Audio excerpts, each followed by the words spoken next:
සුබ දවසක් සියලු දෙනාටම. මගේ නම Geesara Dissanayake. Web project development video series එකේ 33 වෙනි වීඩියෝ එක මේක. මේ වීඩියෝ එකෙන් අපි කතා කරන්නේ ප්‍රොඩක්ට් පර්චේසින් ප්‍රොසෙස් එක වෙන්නේ කොහොමද කියලා pay here payment gateway එකත් එක්ක.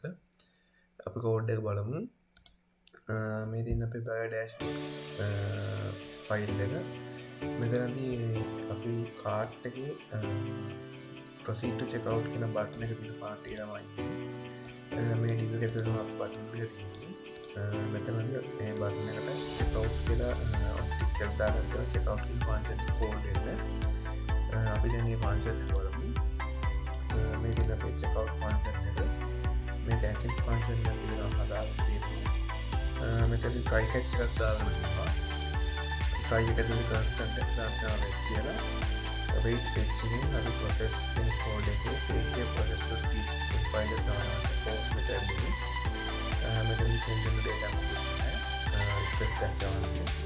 එතනදී text එක හදාගෙන තියෙනවා text එකක් wait කරලා response එකේ text එක කරගන්නවා. ඊට පස්සේ console එකට මෙතනදී අපි account වල දෙකක් පාඩලා දැන් මෙතන මේ constant text එක නම් තියෙනවා. ඒක නේෂන් පාස් එකක් තියෙනවා. දැන් මෙතන details ඔක්කොක් දාලා data එක සක්සස්න area start payment කියන ෆන්ක්ෂන් එක පොන්නවා. edit එකේ alert කරලා data එක message එක error generating payment කියන message එක එතන text එකේදී එකක් පාස් කරනවා. alert කරනවා error connecting to check out එකත් එක්කම අපි error එක and console එකට error එක print කරනවා. ඊට පස්සේ අපේ page process code file එක ගන්නවා. එතනදී authentication check කරන එක අපේ DB විස්තර කරගන්න එක session start කරන part මම කලින් කතා කරලා තියෙනවා විස්තර කරන්නේ. මෙතනදී user ID set කරගන්නවා.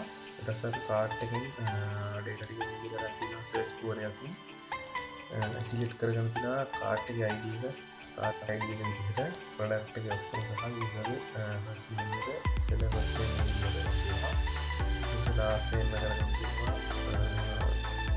seller city ID එක ගන්න තියෙනවා. seller city ID විදිහට seller ID එක ගන්න තියෙනවා සහ seller අපේ cart එකේ කරගන්න තියෙනවා. ඒක select කරගන්න තියෙනවා user profile and access එකත් ඒකනේ අපි මේක කරනවා. ඒක අපි side එක තමයි ෆයින් කරන්නේ. මෙතන අපේ data ටික post කරගෙන ආතේ දැන් මෙතන check කරලා part time එක part time එකේ number of counter තියෙනවා. එනවා duration import එකක් කරලා success එක post කරනවා. message එක party certificate එකක් තියෙනවා. ඒකට biology history වලින් තියෙනවා. ඒකේ biology history එකක් තියෙනවා. select ADCTID කියන profile එක. ඒකට join වෙනවා access ID කියන පාස්වර්ඩ් එක. ඒක profile එක. ඒකදී access user අදාළ සිටිය කරන පාස්වර්ඩ් එක. ඒ biology ID biology dual QN biology dual number counter 0 කරලා biology dual එක full market city ID දෙනවා. එහෙම නැත්නම් 0 කියන දෙනවා. ඊට පස්සේ sub total එක 0 කරගෙන දෙනවා. total delivery fee කියලා හදාන 0 කරගෙන දෙනවා. සහ seller impact කියන array එකක් හදාගෙන දෙනවා. ඉතින් while loop එක දාලා $sign item කියන variable එකක් හදලා දෙනවා. ඒක cart item කියන එකේ fetch එක කරගෙන දෙනවා. එතනදී sub total එකට කිටි කරගෙන දෙනවා. total එක විදියට item එකේ price එක. එතනදී seller ID කරගෙන දෙනවා item එකේ seller ID එකට. සහ මෙතන if එකක් දාගෙන තියෙනවා. ඒකට seller in cart කියන එකේ seller ID එක set කරලා නැද්ද බලනවා. එහෙමනම් delivery fee එක මේ විදිහට හැදෙනවා. seller city ID එක ඉක්වද බලනවා buyer city ID එකට. and buyer city ID එක 0 කියලා check කරනවා. එහෙමනම් මෙතන 200 එහෙම නැත්නම් 500 කියලා delivery fee එක set කරනවා. එතෙන්දී total delivery fee එකට එකතු වෙනවා delivery fee එක. මෙතන ඊට පස්සේ seller in cart එකේ seller ID එක equal වෙනවා delivery fee එකට. සෙල් ID එක. මෙතන ටෝටල් එක හදාගන්න දිනවා සබ් ටෝටල් එක බස් ඩිලිවරි ටෝටල් ඩිලිවරි එකතු කරලා ටෝටල් එක හැදෙනවා. ඊට පස්සේ මම මෙතනදී අපේ page එකේ merchant ID එක merchant secret එක මෙහෙම දාගෙන ඉන්නවා. ඊට පස්සේ මෙතන currency එක set කරගෙන තියෙනවා. format total එක විදිහට නම් format එකේ total එකේ decimal point එකක් එක්ක මේක හදාගෙන තියෙනවා. මෙතනදී order ID එක මේ විදිහට unique ID කියන function එකත් එක්ක මෙහෙම හදාගෙන තියෙනවා.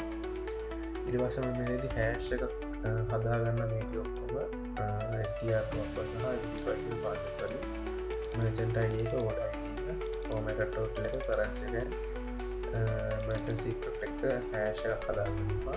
ඊට පස්සේ මෙතන user code එක හදාගන්න user key එක හදාගන්න variable එක මේකදී database එකට search කරගෙන තියෙනවා.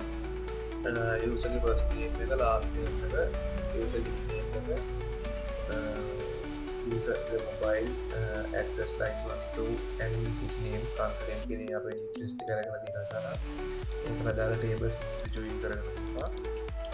ඊට පස්සේ මෙතන හදාගෙන තියෙන user කියලා variable එකක් දාගෙන user එකෙන් page of function එකේ date එක අරගෙන තියෙනවා. ඊට පස්සේ මම දැන් payment object එක හදාගෙන තියෙනවා. payment object එකෙන් sandbox tool කරගෙන තියෙනවා. merchant ID එකට dollar sign merchant ID එක assign කරගෙන තියෙනවා.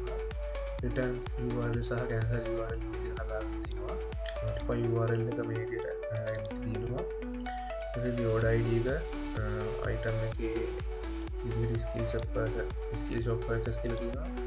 එතන format total එක currency එක hash user ගේ first name last name email phone address city country කියන data එක set කරනවා. ඊට පස්සේ success නම් මෙතනදී JSON encode එක කරලා success report කරලා payment එකේ payment object එක මෙච්ච අවලා දෙනවා. ඊට පස්සේ අපි මෙතනදී බලලා තියෙනවා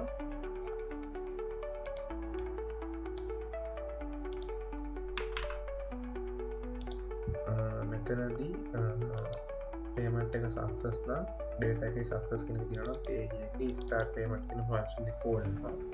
මෙතනදී data එකේ payment එක අපි අරගෙන ඉන්න payment object එක send වෙනවා. මේකෙන් තමයි අපේ payment process එක වෙන්නේ. අපි බලමු දැන් output එක කොහොමද කරන්නේ කියලා.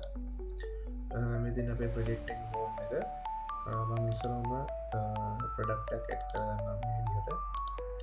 cart එක add කරගන්න තියෙනවා. මෙතනදී proceed to checkout කියන බටන් එක ක්ලික් කරපුවාම payment එක මේ විදිහට open වෙනවා. දැන් මම මෙතන page එකේ document වලට ගිහින් අපේ visa card ID number ගන්නවා. ඊට පස්සේ මම මෙතනදී back card එක විතර තෝරනවා. දෙන්න මගේ name එක දෙනවා. එතනට card number එක දෙනවා. අපිට කැමති CVV එකක් මේක ටැග් කරගන්න පුළුවන් සහ expire month එකත් valid එකක් මම විදිහට ටැග් කරගන්නවා. ඊට පස්සේ pay කෙනෙක් ක්ලික් කරපුවාම payment approved කියන එක එනවා බලා ගන්න පුළුවන් සහ අපේ invoice එක generate වෙනවා. මම එතකොට මෙතන cart එක empty වෙලා තියෙනවද බලා ගන්න පුළුවන්.